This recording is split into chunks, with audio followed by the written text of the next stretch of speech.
mga kapatol. Ay, nga ni. Ngayon na lang tayo nakapagluto. At namiss ko talaga ito. Hoy!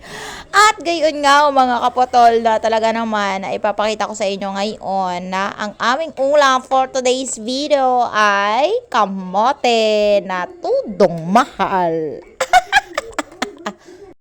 Kaya naman, sa sobrang mahal din talaga ng arangahong kamute, isa lang ang aking binili. Sakto lang sa aming hapunan ngayon. Gayon nga na sabi ko, wala din talaga kami may ipapambili ng mga ano. At nanawa na rin sa kada isda, kada gayon, lagi-lagi na lang isda, daing, maggi, noodles. Wala nang iba? Ay, nga ni. Ay, kaya naman, magigisa nga ho tayo din ng kamote nga ho. Tapos may malunggay, tas gimbuksan ko rin siya ng corn beef. Tapos pwede na yun. Makasurvive lang sa hapunan natin. Ay, laban-laban na ito. Alam ko na super miss na miss nyo na si Kaputol magluto-luto ng gayaan. Tapos miss na miss nyo na magkita ng mga gayang gawain. Tapos syempre, nagsinayaw-sayaw lang nga ang mga ina-upload ko. Ay, parang ayaw nyo naman. Ay, ang hirap nyo talagang pasayahin, mga Kaputol. O sige, lagi-lagi na lang tayo maginayat-gayat. Tapos tulong gayat natin dyan hanggang sa nahiwa ng ating mga maliliit na kamay. Ay, mga kapotol. Wala na naman tayong maichika, kaya nga, kwentuhan na lang tayo, mga kapotol. Alam nyo ba na etong ganitong ulam dito sa amin ay for the go na yan, makasurvive lamang. Siyempre, kapag sanay ka sa hirap, ay kahit na ano nga ho yung nakahain sa ating pagkainan, ay yun lang ang kakainin. Hindi naman tayo mayaman para mamili-mili ng gayang. Ayoko yan, ayoko na ganyang kain. Sawa na ako dyan. Hindi pwede maggayon. Dahil sa sobrang hirap ng buhay ngayon, na naglalahat ay nagmamahal na. Sana all mahal. Buti mahal. Ako ay hindi nyo pa minamahal. Kaya ano bang inaantay nyo? Siyempre, kung talagang mahal nyo si Kaputol, i-follow nyo at i-share itong aking video.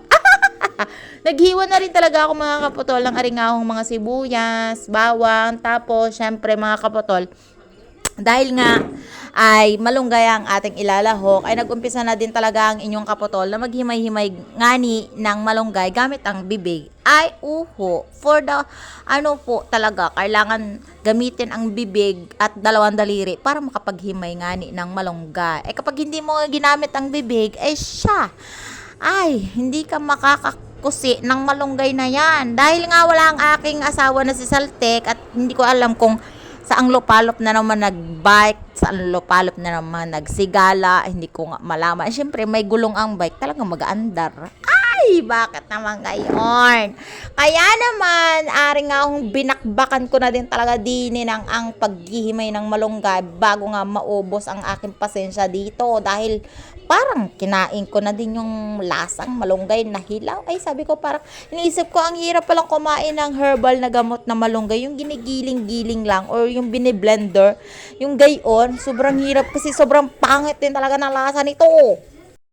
Pero bakit kapag naluto ay sobrang sarap din naman kahit sa ang parte ng gulay. O diga nga, sarap siya sa magi, sarap siya sa binagoongan, sarap siya sa ginisa, sarap siya kahit saan. Sana all masarap. Ayun, akin na ngang hinanda bago ko nga dalhin sa dirty kitchen.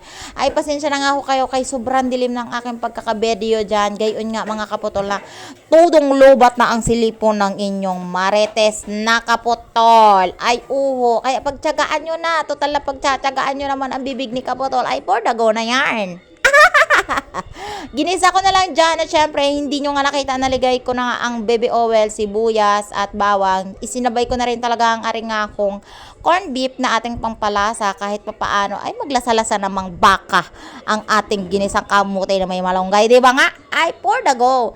Inilabas ko na rin talaga at isinabay ko na din talaga ng kahit papaanong ilang minuto ang aringahong laman ng kamote. Bago nga natin ito lagyan ng pinakasabaw ay isangkot siya muna natin gayon.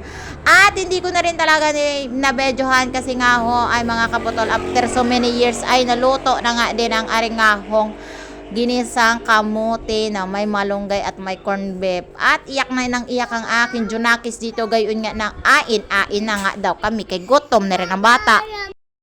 Kaya naman ay mag-uumpisa na nga tayong kumain din at for the gutom na rin ang person. Gayon nga na sabi ko sobrang hirap din talaga mag-diet. Sobrang dami ko talagang kanin dito. Gayon nga na konti lang yung kakainin ko dyan. Kasi nga mga kaputol ay yung kalahating kanin kay Gio na yan mga kaputol. Kailangan din talaga nating mag-diet. Gayon nga na sumasakit-sakit na yung mga boto-boto ko. Gayon nga siguro hindi na kaya ng boto ko yung laman ko sa katawan. Uy, bakit naman gayon?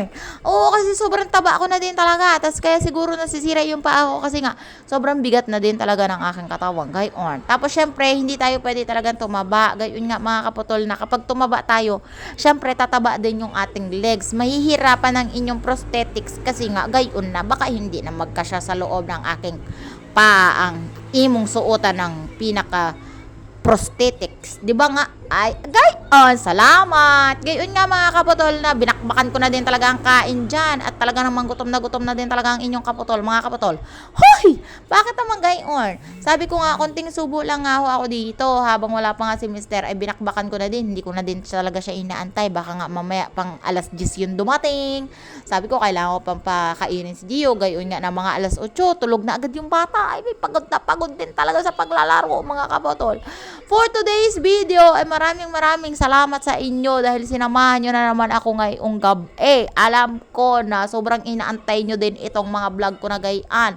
At sobrang dami din naman talaga nag-comment na, Kaputol, kailan ka magluluto-luto? Kaputol, kailan ka mag-upload ng mga matatagal mong vlogs? Kaputol, kailan ka mag-upload ng mga ginagawa mong pang-araw-araw sa buhay? Ay kahit anong gawin ko, ay gayon nga na wala din namang lulutuin, wala din namang ibang vlog. Kaya sinasayawan ko na lang kayo, mga kaputol. Ay, salamat! At hanggang dito na lang ang aking munting vlog. Maraming salamat sa panonood. Bye! Bye! Kain tayo!